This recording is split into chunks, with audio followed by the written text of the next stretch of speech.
Okay. Um, the other questions I do had was a little bit more centric around um, acting Hmm. and in getting into the business. Um, Hmm. what first brought you into the entertainment industry? Well, I moved to Los Angeles when I was 17, from Puerto Rico. And That's a big uh, cultural shift, isn't it? yeah, for, for sure. Uh, but acting, I mean, acting, what really brought me to act was my love for film. Mhm. I film, I would say, saved my life growing up, and it still does. It's an escape from what we're watching in our constant life. And I've always been more amazed by just the creation than the acting itself. I think acting is uh, a beautiful career, and I love it. But just film in general is it's wonderful, and that's really what keeps me up at night. It's movies. Um, yeah, it was a culture shock for sure. uh, that's another thing. A lot of up and coming actors and actresses, they know they have to make that shift from living in like BFE to moving to California to get where they need to be. And I've heard that living in Los Angeles is not easy. What would be the advice you would give to these up and comers that are getting ready to make that big change? Well, I think that if that's what you really, really want, you should do it. You are not going to be able to achieve it at home. Hmm. In Puerto Rico, I acted in Puerto Rico, but the industry is very premature. And the truth is, if you want to act, you have to do it in either New York, Puerto Rico, and now Atlanta. It's just a job. It's like everything else. You want to be a doctor, you have to go to college. Um, Definitely LA. It's hard. It's definitely hard. But it is full of creatives, and I would have never found so many people that were willing to work with me or believed in me anywhere else in the world, I feel. Um, but yeah, it's just to take that jump and to trust yourself. I think that's definitely what you have to just keep telling to yourself, that if you're good and you believe in yourself and you keep trying, it's gonna be okay. For me personally, I love acting, but I think that making my own movies gives me the access to my creativity a lot more. And I'm able to work with people, and exploit and take out all of their best work. And that's a big thing. Um, for me, working in team, and I call it my football team, it's it's fantastic. So definitely for me, making that shift now to creating more than anything else has been a blessing. Did you take any acting classes when you were focused on acting? Yes, yes, yes, yes. I started taking acting classes in Puerto Rico, and been taking acting classes all my life in LA. More about being in the moment. That's what I learned. The technique that I was taking. I took class with Alan Feinstein, who's brilliant, and he had so many Broadway shows and been in so many movies, and that's amazing. With Terrence Malick's son, he's also brilliant.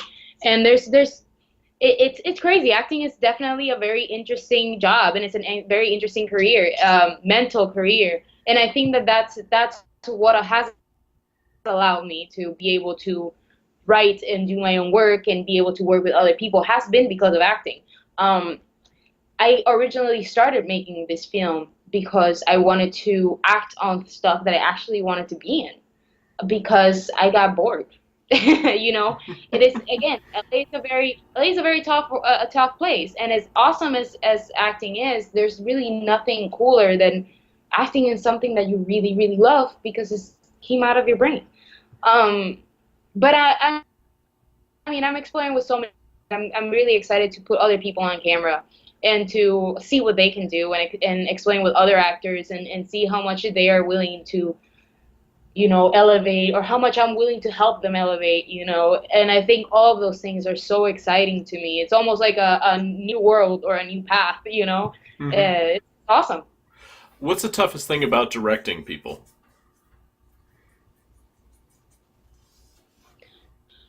Well, I think that most people don't trust themselves. Hmm. So getting that person to trust themselves to let themselves go is definitely the hardest thing. Um, and to it's an ego thing too. You know, you have to keep your own ego down and flourishes other people's too because it's a collaboration. It's not a it's definitely a teamwork and directing is that's I feel like is the hardest part because you cannot do it alone. Hmm. There's no such thing as you doing a movie by yourself. But it's so much more fun. It's almost like creating a family. You anybody that's been on a film, they can tell you that their film family is wonderful, and I think that's the best thing.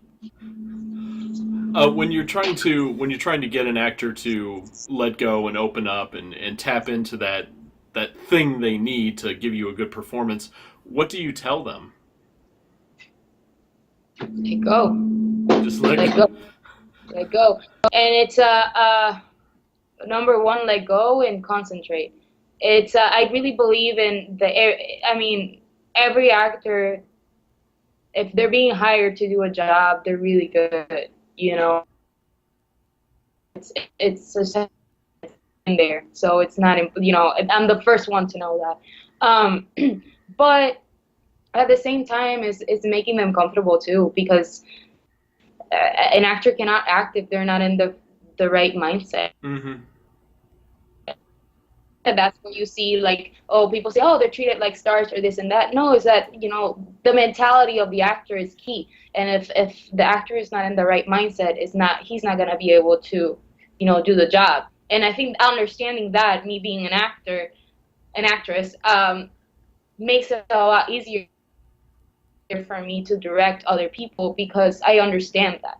So I understand what it is to go through an audition. I understand what it is to do this and that. I understand all the negativity of the career. So working with another actor, understanding all other things, you have A, the more patience, and two, you have the capability of elevating their performance once you get more patience. Hmm. So I think that's the beauty of it, and seeing it from putting myself in their shoes makes it a lot easier for sure than going in blinded, you know.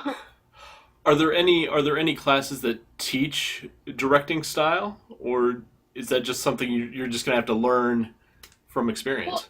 you know, I have taken classes with directors Hmm. or acting teachers. They're also directors. Um, but I really don't think that anything of that helps. You know, Hmm. I think it's more of the connection between you and the person. Because at the end of the day, you can go to 20 different classes and who knows? You know, it's all about you and the person that's in front of you and how much you're connecting with them. Hmm. So people shouldn't go out and buy those directing books and the other things like I did in my 20s, trying to be a film director that did absolutely nothing for me. Look, look, I mean, works for them. That works for them. I cannot read for very long during the day, so maybe it won't work for me. I honestly, what worked for me was just doing it. Hmm. I'd never in my life thought that I was gonna direct ever. I mean, ever. I always saw directing as this like impossible job that has so much task and so much responsibility. I was like, hell, no, no, no, no. But I just did it. You know, it was almost like it was me saying, I'm gonna do this film Hmm. because I have this idea and I have to. I remember I had this fit. I was like, I have to do it by Wednesday. If it's not done by Wednesday, it's the end of the world. It was so funny. But honestly, if it wasn't for that mentality, I would have never done it. So I think it's just the being concentrated is this is my goal and I'm gonna do it. And that's all. And just understanding that when you do a film, something is gonna go wrong. Hmm. Many things are gonna like. There's no such day as a perfect day of filming at all. Yeah, Murphy's Law is always going to take effect on a film set. Yeah, Everything's working fine, your camera's fine, the battery's fine, and all of a sudden everything stops working for no reason. It's going to happen. starts raining. Starts raining in Los Angeles for no reason. You can.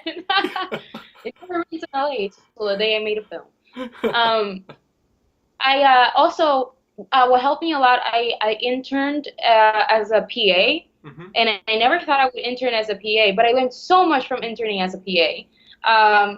Just because as being an actress all my life, I never thought that, oh my God, these things are needed. This and this and this is needed for creating a film, ever. But I interned for a month before I did Acid Pink, and I learned things of like, okay, so these are the places where I'm gonna find my locations, this producer, like just like that mindset of like in the jungle, I need solutions, I have a problem, these are my solutions. So I did learn a lot by that, and just being on set, not as an actor, but like as an Hmm. outsider. And When you're shooting an interior scene on location, is it easier to do that than to use a soundstage? Which would you prefer to use? well, look, Acid Pink, what we did, just because again, first film, and I really didn't know what I was doing. Hmm. We shot it without sound. The first part, actually, the whole film was shot mute. Hmm. And some stuff we added a little bit of sound, and then I took it all off, and I did voiceover through the whole thing because David Adams is, that's his job. He did all the music and sound for my film, and he's I just trusted him because he's great at what he does. Hmm. So I had that advantage. I had that advantage. Honestly, I would love to have a soundstage next time. I would love to do it. I would love to not have to do voiceover again at post production. But Hmm. if that's what I have to do, it's what I have to do. And honestly, I think that the all the sound came out amazing uh, at the end. Hmm. So I'm still a little bit flustered within both, but I think it's something that I'll learn, as I keep going through and mistakes and this and that. Hmm. But same with lights. I mean, the lights that I used for this film and everything that they were great lights, but it was one of those things where it's like I don't know anything about lights. I trusted everything on Chris and Robert, and they did a great job. Hmm. So it's almost like I'm in a learning process, but I'm very blessed to have a team of people that know what they're doing and then believe in me also, because I think that that's really what makes it happen. They know I'm insane, but they have they have all the professionalism and all the experience to make my insanity into a piece of work, and I think that that's awesome. But yeah, I'm constantly learning for sure, as so are all of us. Um, and my goal is to evolve. My goal Hmm. is to next year to look at all the things that I've done and realize how much I've evolved. And funny enough, like I get together with my team all the time, and reviewing the next script and everything that we're gonna do with the clowns, and all of this craziness is about to happen, and we're already seeing the amount of evolution that's happening as in front of us, lengthwise, story wise, character wise. I mean, Acid Pink is all me. Now our next project is gonna be a lot bigger and a lot more complex, and I think it's definitely a task and a struggle, Hmm. but it's not impossible, and it's so much fun. I feel like it would be bad if I wouldn't want to evolve to the next step for sure. When are you looking at shooting this new venture? Well, we're looking at. I really like hotels. I like Hmm. hotels. And, I really love all the apartment complexes, Hmm. and I love basements. Um, so that's number one. I'm very, very in love with Los Angeles at night. Almost like that drive type of feel, neon demon type of style. Hmm. But I'm also very up in New Orleans. I recently traveled to New Orleans, and I found so many spots to shoot at. So definitely that's the goal, to shoot in New Orleans in the future, like in the close future. Hmm. But yeah, Los Angeles. I'm gonna have to use Los Angeles so much because it's right there. You know. Can you pretty much find everything you need as far as locations in Los Angeles, or like with New Orleans? you can't really get New Orleans and Los Angeles, but can you get pretty much No. everything else? Can you get a wide variety of places to shoot? Oh yeah, yeah, yeah, yeah, yeah. I mean, I think that being someone that I like simplicity and I Hmm. like making what I have the best of it. So I've always had that eye. Even in my apartment, it's funny enough when it be way before I thought about directing. Again, I'm surrounded by amazing photographers, amazing stylists, and models. So way before directing, we were shooting photos, just like the Instagram huge things that's happening in millennials. And I think that the fact that and I'm 22. I'm a kid. There's we don't have that accessibility of having that much money or that much availability of space and locations and all of that. Using what we have and making it amazing is so much better. It's because it has this authenticity and Los Angeles is full of so many old buildings and so many crazy alleys and insane little cities here and there, then using it to the extreme is wonderful. The other thing is that we are so close to driving to like San Francisco and San Diego and Las Vegas. So there's always like an accessible, like, yeah, you have to take an extra step, but there's so many locations here. It's insane. Hmm. Um, it's beautiful. Yeah, because you can I have think that's the best thing for yeah, me.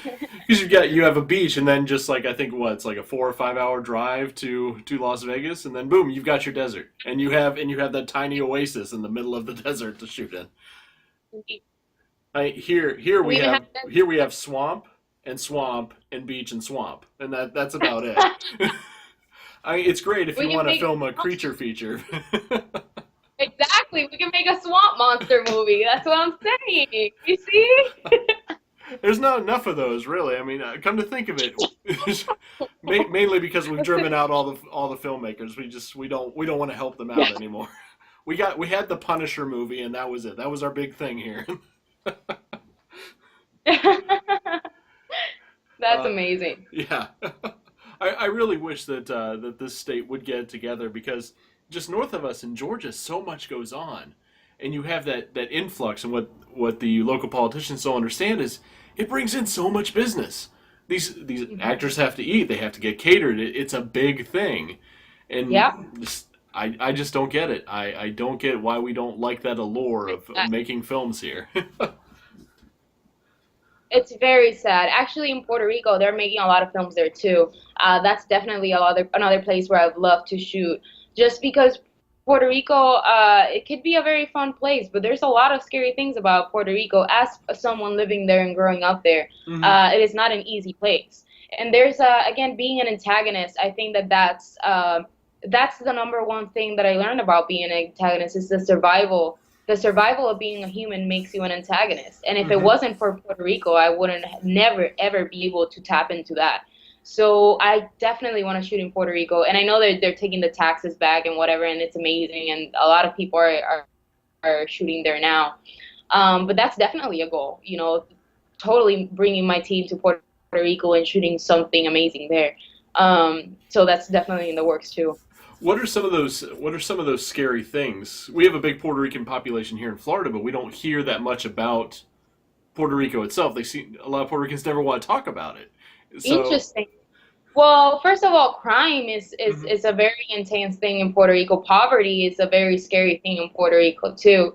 And superstition is a huge thing in Puerto Rico. I mean, we come from a huge voodoo, witch, black magic island, and that's not something that people talk about that much. But my family comes from that. Mhm. So all of those things. I mean, we have a huge alien belief. It's true. People think that there's aliens on the water underwater in Puerto Rico and lies. It's crazy as it seems. All of those things. We have this huge tropical rainforest where people get lost all the time, Mhm. and they are and people just disappear. So it's Puerto Rico can be a very scary place, and if you come from there and you know all these tales and there's chupacabra and all these Mhm. things that for us growing up was a very real thing. Yes, it has been commercialized and this and that, but I don't think that people have really seen what fear is in our eyes when we talk about it. You know, what really scary stories are in Puerto Rico, because coming from an island that it is Americanized, but at the same time, there is a lot of poverty, and there is like, if you walk alone in the street at night and, you know, and the chupacabra comes in, you're pretty screwed, you know? No cop is gonna come save you. You know, it's different. You know, so I think that coming from that background, um, and it's not saying that Puerto Rico is super like you cannot live there, blah blah blah. No, it's just that, you know, coming from a family in Puerto Rico, it's a different type of scary. Mm-hmm. Hmm. I guess Americans don't really have a whole lot. I mean, we have our superstitions, but we don't have it where it's so culturally compact. Since we're such a big melting pot, we get everything, and it kind of becomes diluted. And I think it seems like an interesting thing that we should bring more over here and focus on for film.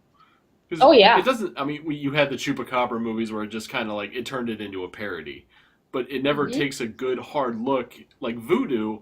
I can't remember a serious Voodoo movie since Serpent and the Rainbow. Indeed. That's really the last one, and then it just became kind of like a, who cares?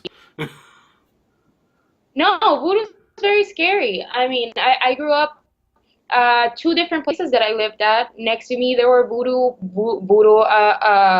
chanters and voodoo neighbors. And again, my family comes from it. It's a very scary thing, and it's very evil. And I think and it's very real too, because it still happens. You know, it's a very normal thing to a lot of families.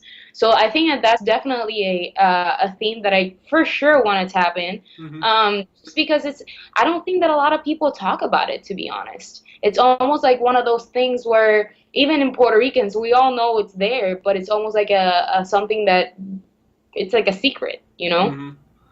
If you were, let's say for a hypothetical that you were to make a movie that were to focus on those superstitions and voodoo, how would you tackle it in a way that's respectful of the belief, but also using it to scare people or whatever theme you're trying to go with a movie?